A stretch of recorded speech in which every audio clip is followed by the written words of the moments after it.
Chapter 1: The Sea of Rebellion. The ocean has always been a place where rules dissolve. Beyond the last line of the coast, there are no kings, no borders, and no promises. In the early 18th century, thousands of men and women stepped across that invisible line, not for adventure, but for escape. They weren't born pirates. They were sailors, slaves, and outcasts, crushed by a world that treated them like tools. Life aboard a merchant ship or a navy vessel was brutal. Captains ruled with whips, pay was often stolen, food was rotten, and punishment came faster than mercy. For many, mutiny wasn't treason, it was survival. When these broken men finally seized their freedom, they built something no empire could imagine. Floating islands of equality drifting in a sea ruled by tyranny. The world called them criminals, but on deck, they called themselves free. They threw away the old order, tore down the captain's quarters, and shared everything: food, rum, risk, and reward. The ocean became their nation, and its only law was fairness. What began as rebellion turned into a strange kind of revolution. Pirate ships became experiments in democracy. Chaotic, dangerous, but real. Every man had a vote. Every voice mattered. Even those who once scrubbed decks or loaded cannons could now speak, argue, and decide the fate of the voyage. Of course, freedom came with danger. Every horizon held a warship flying royal colors, hunting them like animals. Yet the pirates kept sailing, not because of greed, but because they'd rather die free than live under command. In their world, equality wasn't a dream. It was the daily reality written in salt and blood. The sea became their only home, harsh, unpredictable, and alive. At night, the waves swallowed every trace of the kingdoms they had left behind. Above them, the black flag fluttered like a heartbeat, warning others of what they had become. Enemies of every empire, but masters of themselves. For the first time in history, men who owned nothing but courage created their own form of society. A place where the weak could speak, the strong could be questioned, and power belonged not to birth or wealth, but to the will of the crew. Their world was small, a single deck of weathered wood. Yet it carried an idea that would echo far beyond the horizon. The idea that freedom, even stolen freedom, can build something more just than any kingdom ever dared to dream. Chapter 2: The Pirate Code, Law Among Outlaws. For a world built on rebellion, piracy had surprising order. Before a crew even set sail, every man was called to the deck to take part in a ritual that defined everything that followed. No grand ceremony, no priest, no crown, just rough hands, sea-worn faces, and a single piece of paper known as the Articles of Agreement. This was the Pirate Code, the Law of Outlaws. Each crew wrote its own version, often by candlelight in a smoky cabin, and each sailor signed it before the voyage began. Some could barely write their names, others simply marked an X. But the meaning was clear. Once your mark was there, you were part of something bigger. The articles were both brutal and fair. They told every man what share of the loot he would get, how discipline would be handled, and what would happen if he broke the rules. There were bans on fighting on board, limits on drinking, and rules about keeping weapons safe when the crew wasn't in battle. Gambling was often forbidden, not out of morality, but because it tore crews apart. One of the most striking parts of the code was its compensation system. If a pirate lost a limb or an eye in combat, he was paid from the common chest. 600 pieces of 8 for a right arm, 800 for a leg, smaller amounts for lesser wounds. It was the first kind of workers' insurance most sailors had ever known. The merchant navies would have laughed at such an idea. Pirates simply called it fair. The code also limited the captain's power. He couldn't punish at will, couldn't hoard loot, and couldn't decide a ship's course alone. In calm seas, the quartermaster, an elected officer, acted as a balance, a voice of the crew. He handled discipline, distributed rations, and could even call for a vote to remove the captain. It was a delicate balance between authority and equality, and it worked only because everyone agreed to it. Breaking the articles was dangerous. The crew became judge and jury, and punishments were swift. Thieves might lose an ear, cheaters might be marooned, and mutineers might meet the noose. Yet even in its harshness, pirate justice was transparent. Everyone saw it, everyone understood it, and everyone knew it applied to all. For a group the world saw as savage, pirates ran ships that were astonishingly democratic. The code gave chaos structure and rebellion purpose. It turned violence into cooperation and greed into shared risk. The pirate code wasn't written in marble like the laws of kings. It was written on paper that smelled of rum and smoke, signed by men who could die tomorrow. But that fragile contract bound them together more strongly than any royal decree. It made them brothers in a world that wanted them gone, and gave order to the only nation that floated. Chapter 3: Choosing the Captain. Among pirates, leadership wasn't inherited, it was earned, and just as easily lost. Unlike the rigid world of navies or merchant fleets, where captains ruled by decree, a pirate ship was a democracy afloat. The crew, not the crown, chose who commanded. And when that captain failed them, the same crew could strip him of power before the sun went down. It always began the same way. The men gathered on deck, the sea rolling quietly beneath them. There were no uniforms, no medals, only weathered faces watching one another, deciding who they trusted with their lives. They didn't look for noble birth or polished manners. They looked for courage, fairness, and the kind of calm that could hold steady when the cannons began to roar. Once chosen, a captain held near absolute control in battle.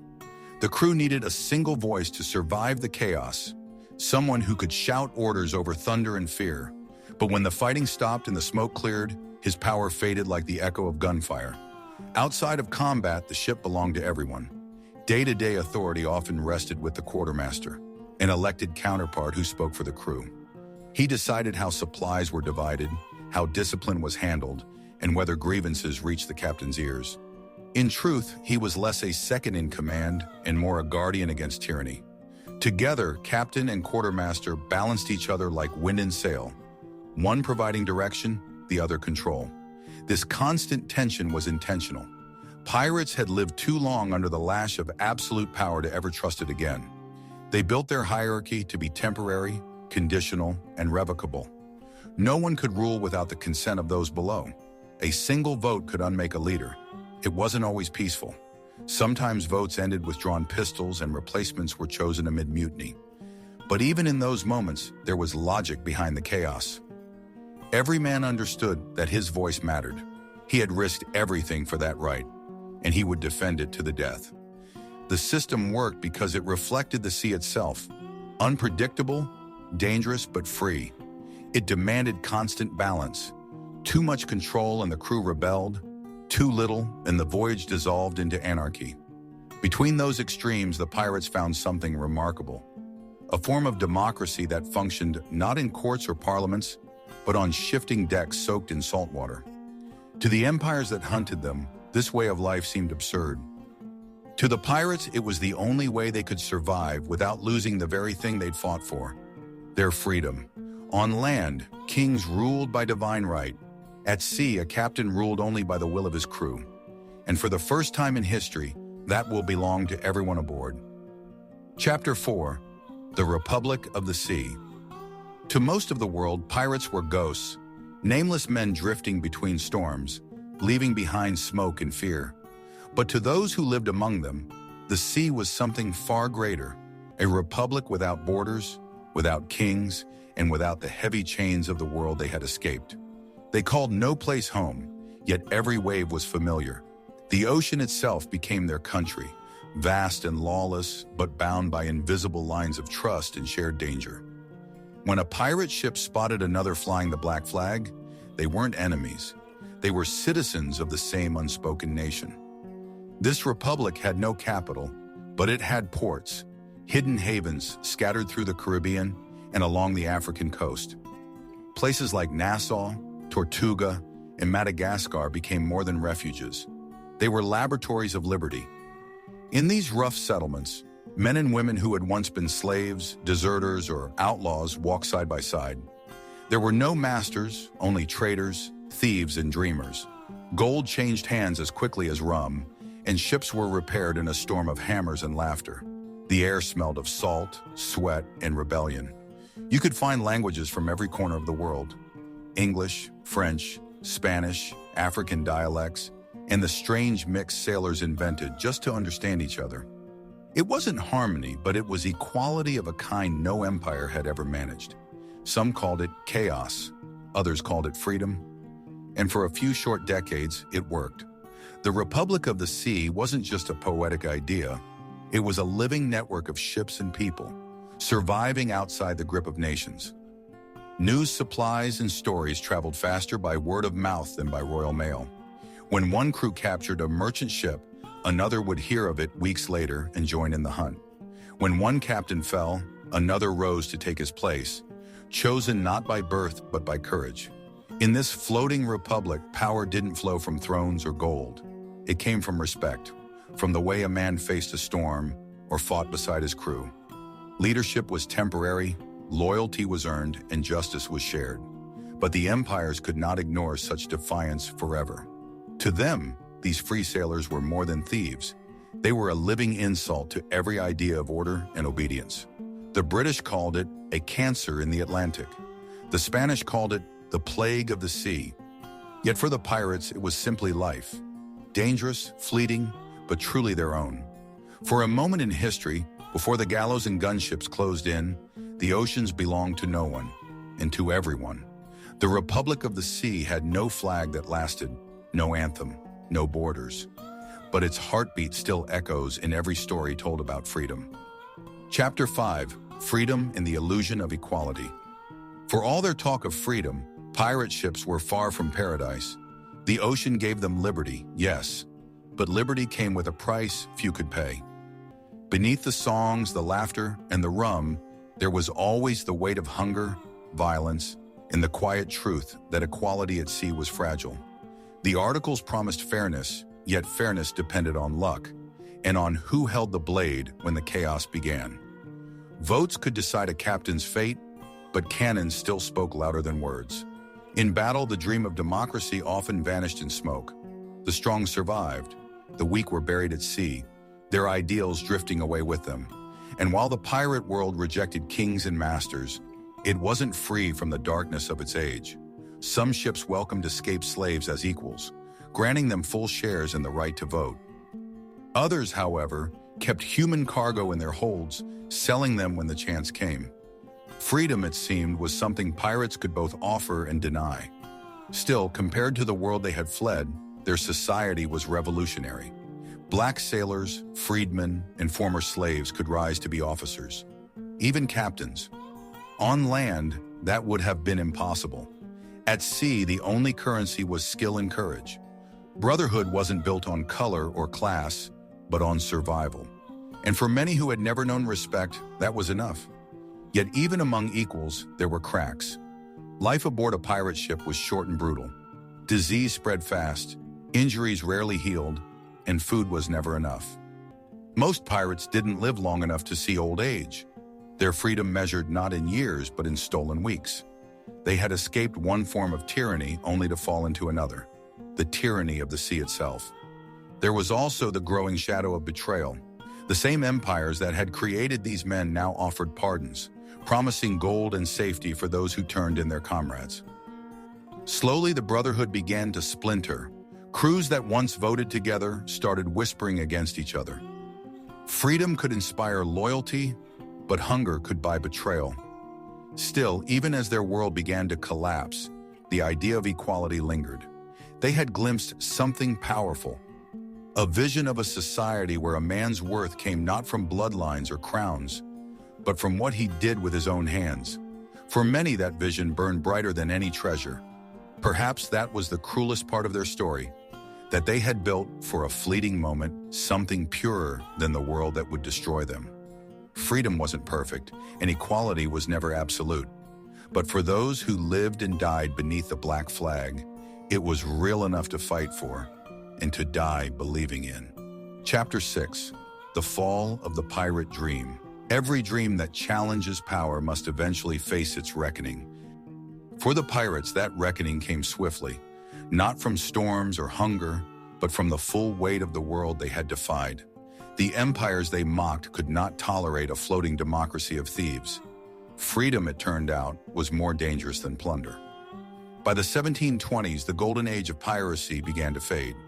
The British Navy, once spread too thin, now sent entire fleets to hunt them. Forts were built along trade routes, convoys sailed under heavy guard, and governors were given one command: to end the pirate republic forever. The noose replaced negotiation.